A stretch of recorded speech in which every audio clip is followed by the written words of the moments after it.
Good morning and welcome to Daily Red Devil for all of your latest Manchester United transfer news and talk. I hope everyone is doing well on this Monday morning. I hope you all had a lovely weekend. We've got a massive show to bring you guys today.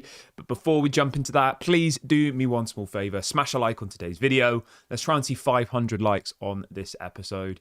And if this is your first time watching, please also consider subscribing to the channel. It's completely free content. Right, let's get straight on into it. So we're going to be talking a little bit about INEOS apparently targeting a deal for Eze. We're going to be talking about injuries. We've got news on Malacia, Luke Shaw, a couple of other players as well. And we're also going to be talking about a manager who was approached in the summer to take over from Erik ten Hag. Massive story that came out last night. So you know what? Let's start with that. Let's get straight on into it. So this is coming out from Christian Falk, who is Tier 1 journalist regarding the Bundesliga, reports for Sport Bild, very reliable on the Bundesliga, very reliable on German football as a whole. And he is reporting yesterday that apparently in the summer, Manchester United contacted Stuttgart manager, I always struggle to pronounce this guy's name, so bear with me, Sebastian Honub. I'll go and watch some pronunciation videos after this. But anyway, the manager from Stuttgart, 42 years of age. And apparently, he's coming out of a story saying that apparently he rejected INEOS' approach. So the full story is this. It says, during last summer, Manchester United contacted Stuttgart manager. It says, even before Stuttgart extended the contract of the head coach of Erik ten Hag. Okay. It says, the United bosses INEOS wanted to know whether the Stuttgart manager would be available for the job as United's manager and inquired about him joining last summer. However, he declined. Crazy. And this is just another example of where INEOS were shopping around for managers last summer. You know, obviously we know they spoke to Tuchel. We know they spoke to Roberto De Zerbi. There was talks that apparently they spoke to Kieran McKenna through intermediaries. And now, obviously, we have another name that's been thrown into the mix here, which is obviously the Stuttgart manager, who's been doing an absolutely incredible job, let me just say. His football, I've seen a couple of the Stuttgart games over the last couple of seasons, and they've been doing absolutely amazingly under, let's just call him Seb, because I'm struggling to pronounce his second name. Sebastian Huneb, I'm going with. 42 years of age.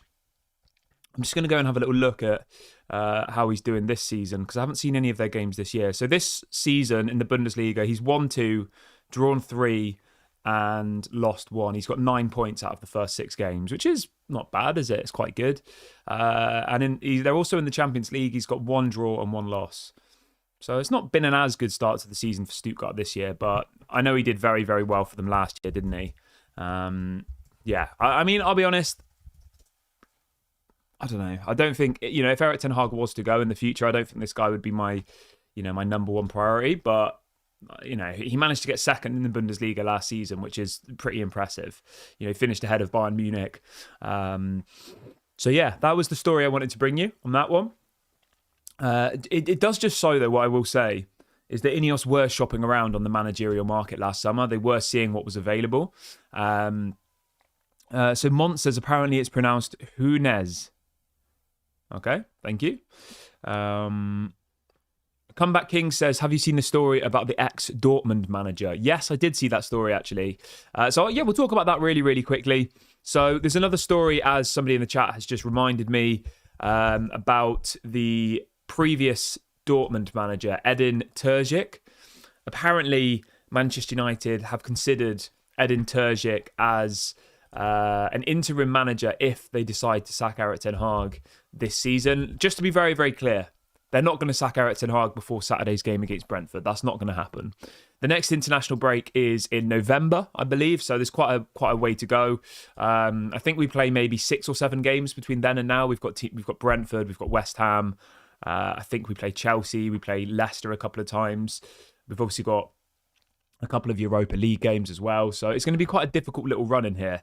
In relation to the Dortmund manager, he did a pretty good job at Dortmund. He averaged 2 points per game in the Bundesliga, which is, it's not enough to win him the league, but it's decent. How else would you know him? He was obviously the assistant manager at West Ham for a while. He was the assistant manager at Besiktas. Again, doesn't really excite me. I don't know. I don't think he's any better than Erik ten Hag, to be honest. He's won one trophy in his whole career. He's been managing for about 10 years, roughly. He's won the German Cup once with Dortmund, and that's kind of it. Yeah, I don't think he's Manchester United quality, to be honest. Edin Terzic. He is obviously without a club, and that's why Manchester United have been linked to him. He left Dortmund in the summer. I think, in June he left Dortmund. So, yeah. He plays 4-3-3, which is obviously similar to what we play at the moment. But, yeah, for me, it's a no. I don't see that much in him that makes me think, let's sack our manager to bring in this guy, you know? He's won one trophy in his whole career, which was the German Cup.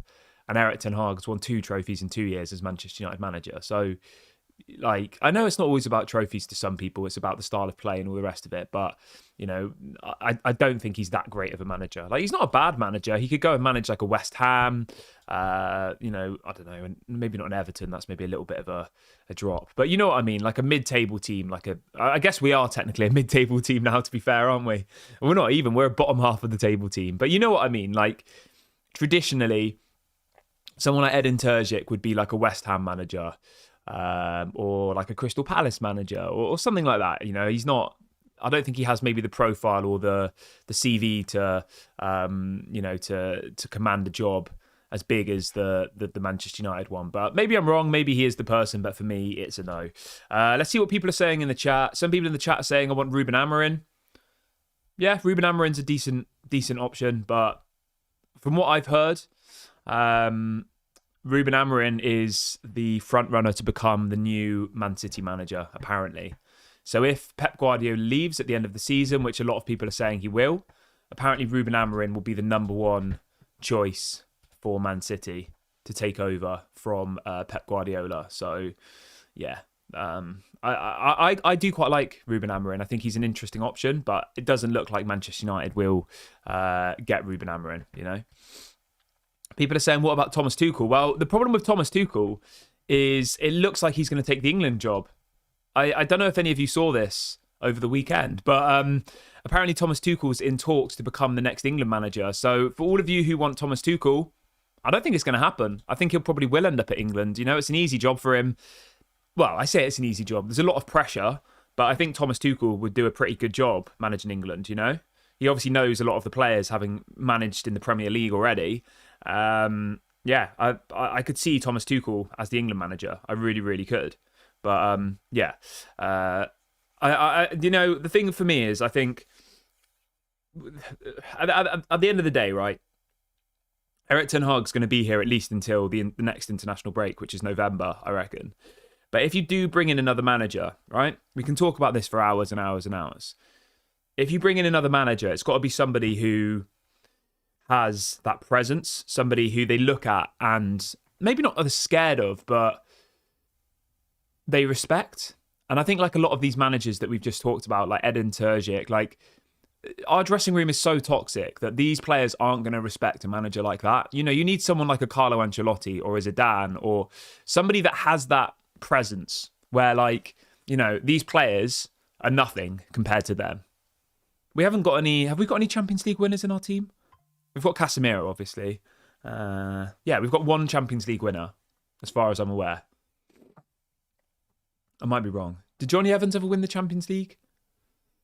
You get the point I'm making here, right? We've got. I'm having to really, really think to think whether we've got any players in our team who've won the Champions League. We've got Martinez who won the. Oh, sorry everyone. It suddenly just got really cold here in the UK now. It was summer and now it's just like cold and grey. I'm just gonna blow my nose. Oh.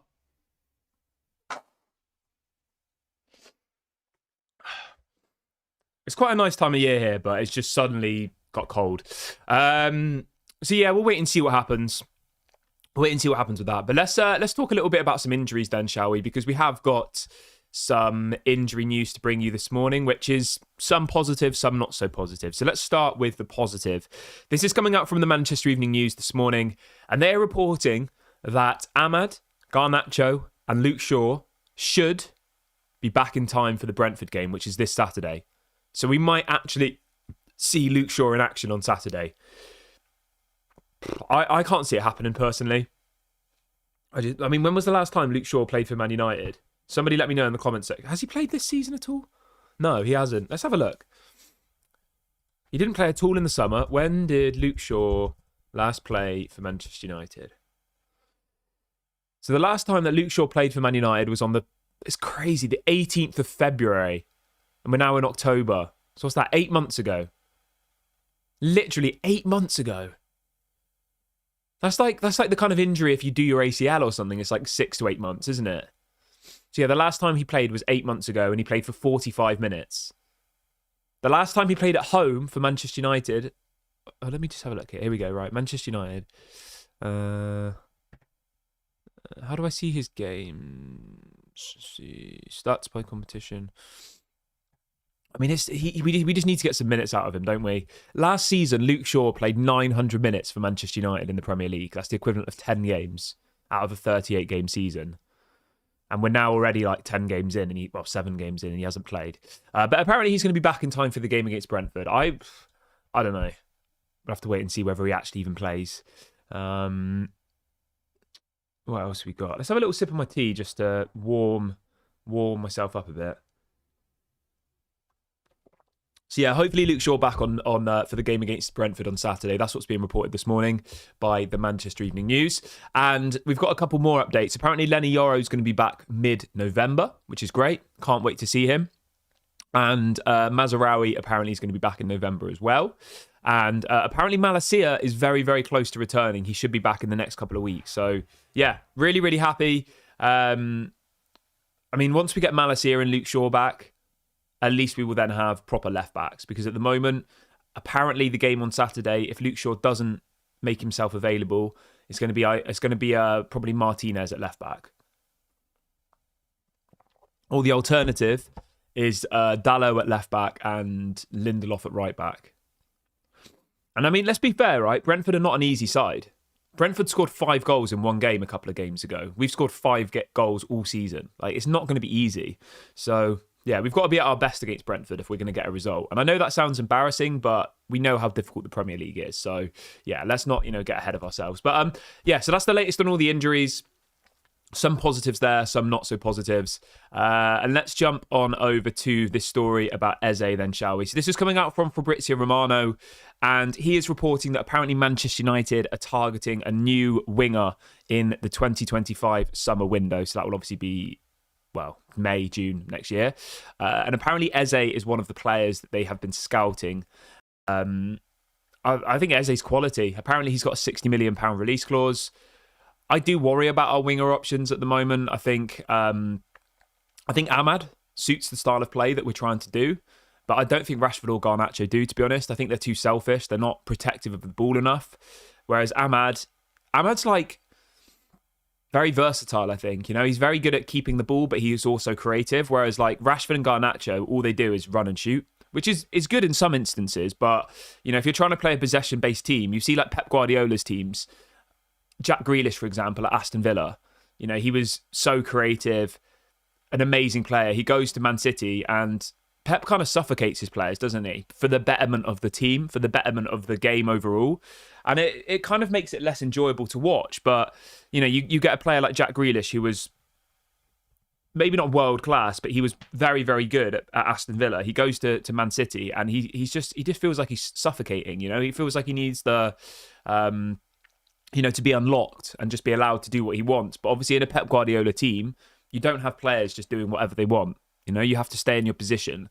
And I think obviously Erik ten Hag is, nowhere near Pep Guardiola, but he's trying to play that similar style of football, and it's not working at the moment. But it's interesting to see that Fabrizio said that, a winger is a primary focus. Obviously you have to take in mind, we did sell Greenwood in the summer, we did sell Pellistri in the summer, and we did sell Sancho in the summer. So we sold 3 wingers last year and we didn't bring in a replacement. So it's not really much of a surprise, because if you actually look at our wing options now, you've only got Ahmad, Anthony, Garnacho and Rashford, which for me isn't enough, I don't think.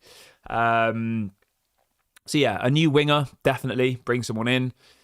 Who that will be, Eze apparently is very high up on the list. I think he'd be a quality option.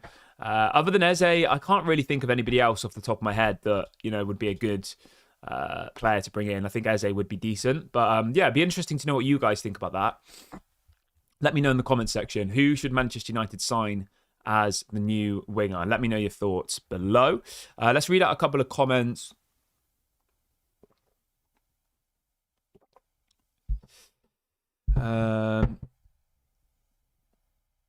Daniela says, I don't think Eze is as good as people think. I think maybe Crystal Palace is his level.